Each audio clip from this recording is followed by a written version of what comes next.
Hi, this is Christy from Life Med Safety.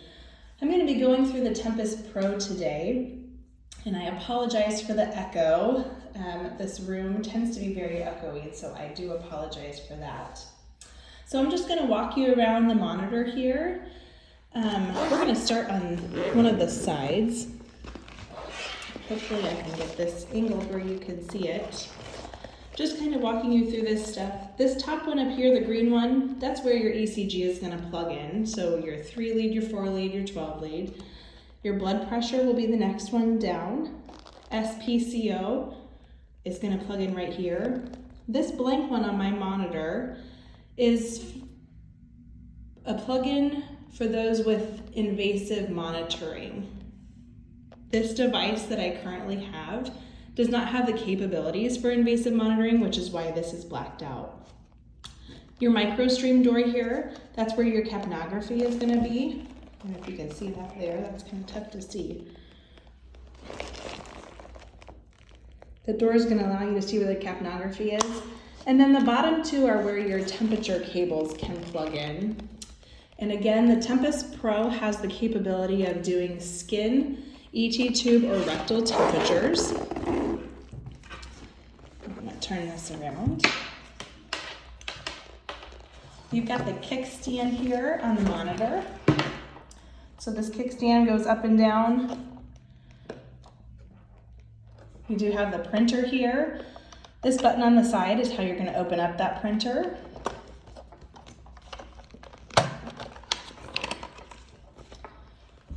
And when you're installing the paper, just remember red to the bed, okay?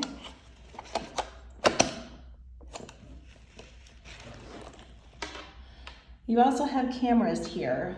So there's a backlighting feature if you need to take a picture and it's dark outside, and then the camera over here. And we'll walk through that on the front side on how to access that.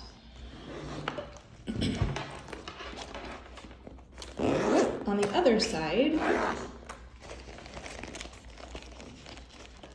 this port on the left is the AC plug-in. So that's where you can hook it to any outlet and it will charge your monitor.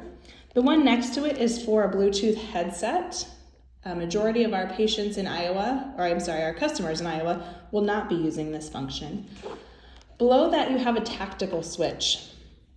This tactical switch is mainly for military use. You know, you flip that and you kind of go off grid. But in doing so, that can turn off your Wi-Fi. So if you're ever having issues with Wi-Fi, be sure to check that tactical switch. Make sure it's forward. The one below it, that's where you're going to plug in a cord to sync the TempusPro and the Tempus LS initially. So you really won't have a whole lot of function with that right there. And then below it is the USB ports, and those are used for software updates, video laryngoscope, and ultrasound. We're going to take a look at the front of the monitor. I am going to go ahead and turn it on. It's best to keep in mind with the TempusPro that this does take about 40 seconds to power up. The TempusPro has no life-saving capabilities, so you want to think of it like a glorified tablet of sorts.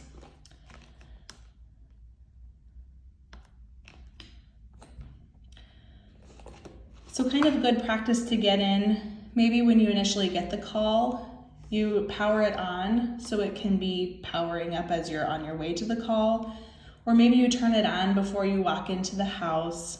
Just keep in mind that it does take a while to power up, but again, no life-saving capabilities on this monitor.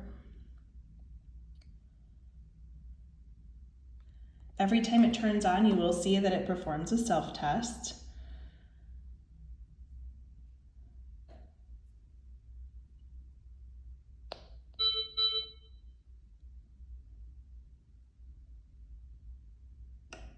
Okay, so this first screen does allow us to put in patient details here. It's not a hard stop. You can certainly enter details later, which is what I'm choosing to do. Your home button, anytime that you are within somewhere in this device, if you feel like you're lost, hit the home button and it will take you right back to this screen. I am going to put us in demo mode. This blue button over here, we're going to scroll down and we will go to demonstration and training. This is just letting you know that, hey, we're putting this in demo mode. And we're going to toggle this to on. When I go back and hit the home button, that takes me back to home. So now we are in a current state of demo continuously. If I want to change some of the parameters, let's say I want to change the heart rate parameters. My heart rate limits are here. Once I click this, I have the option to lower that limit or increase the upper limits. You can change which leads you're looking at. You can view a 12 lead that's already been done. And all of these are similar. So the oxygen, I can also change those limits there. Anytime you want to change the limits, you're just going to highlight which one you're wanting to change. To obtain a 12 lead, I'm going to push the 12 lead button. At that time again, it brings up the option of putting in patient information. We do recommend that you put in as accurate of patient information as you possibly can.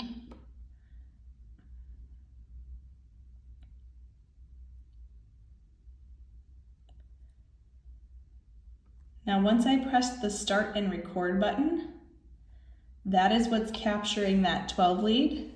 That's when you'll hear it print out the back. And that is the image that will then be sent to Corsium.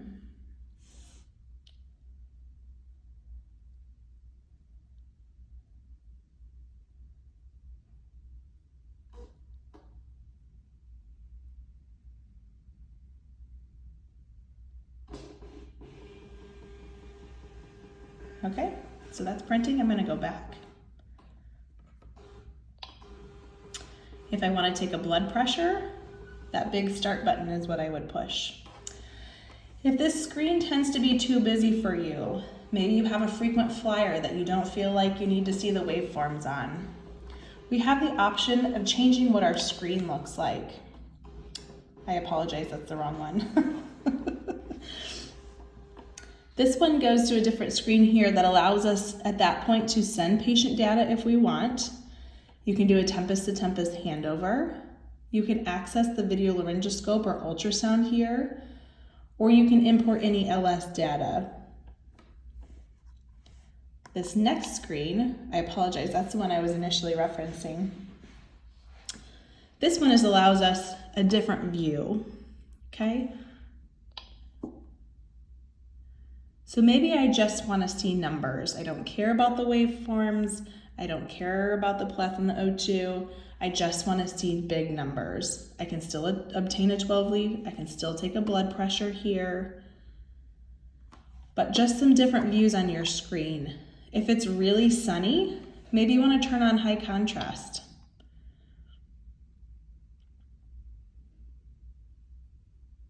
And let's see what that looks like. So there you have it in black and white. So lots of different options here on what screen you're viewing. The people button down here at the bottom, another place to enter patient details. At the end of the call, you want to be sure that you discharge your patient. Discharging your patient in this way or turning off your monitor will also discharge that patient. So that closes that record for that patient. You have the ability to switch to a previous patient. So maybe we have that frequent flyer and you want to add on to the record that you had before. You can select their encounter there. You have the option of putting in the medics that are on shift. Maybe at the beginning of your 12-hour shift, you put the medics that are on, and so it stays in that record. And then you can end your shift as well. If you are sending a 12 lead and you want to select which hospital you're sending it to, Within the monitor and within Corsium, that hospital is going to be called your support center. Of course, center being spelled in a European terms.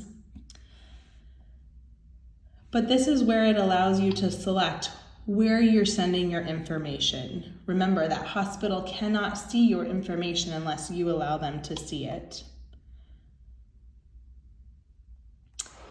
The blue button is going to bring this up similarly as well. This is in the works. There's not a whole lot of difference here between the green and the blue right now.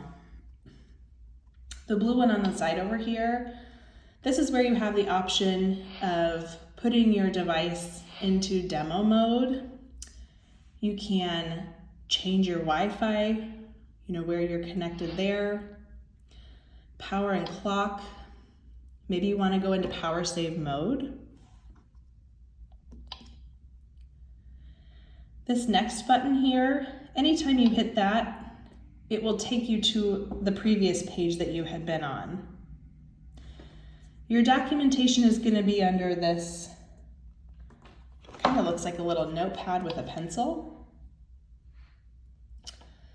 If I just want to quickly document that I gave a medication, these over here on the left, I would hit drug, and it takes me right back to my screen. So these are just a quick timestamp of events. I'm going to come back over here. We're going to go up to drug. Here's where you have the option of getting a little bit more in depth with your medication. Let's say I want to give epinephrine. If I push and hold that button, it brings up the route and the dose. And I can be as specific as I want. These are all pre-programmed to fit your protocols. Okay. You can add additional notes there. Maybe you want to take a look at the summary of events. What all has gone on? We've given epi, we hit the drug marker, we did a 12 lead. Maybe I decide, oh shoot, I didn't mean to push that drug marker, right? So I'm going to highlight that. It's going to take me back, and I have the option here of deleting that from my record. Up here in these tables, you have, again, options of putting in which medics are on, putting in patient details. You can go through the events that have occurred with your patient, and it'll take you back to this front page too. Your button up here is a quick print. So let's say, excuse me, you're bouncing down the road, you think maybe you see some elevation and you want to capture it.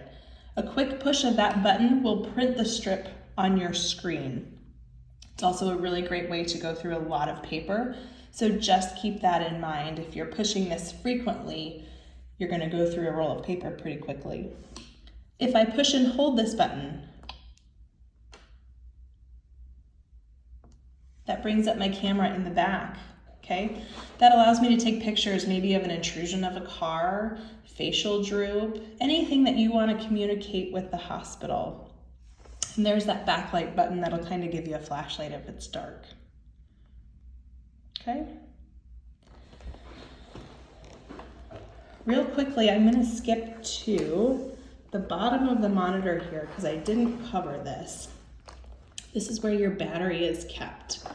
You have a little indicator here on the front of the monitor about your battery.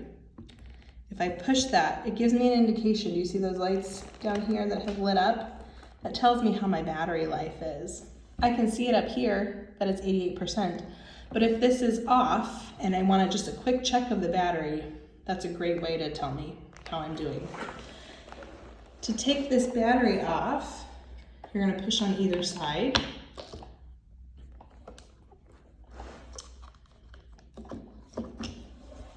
And that takes off your battery. That is a hard reset on your monitor, okay? Your battery life should last you about 11 hours. If you happen to go into power saving mode, that can get you up to about 14. All right, and I think that's about it for the TempusPro.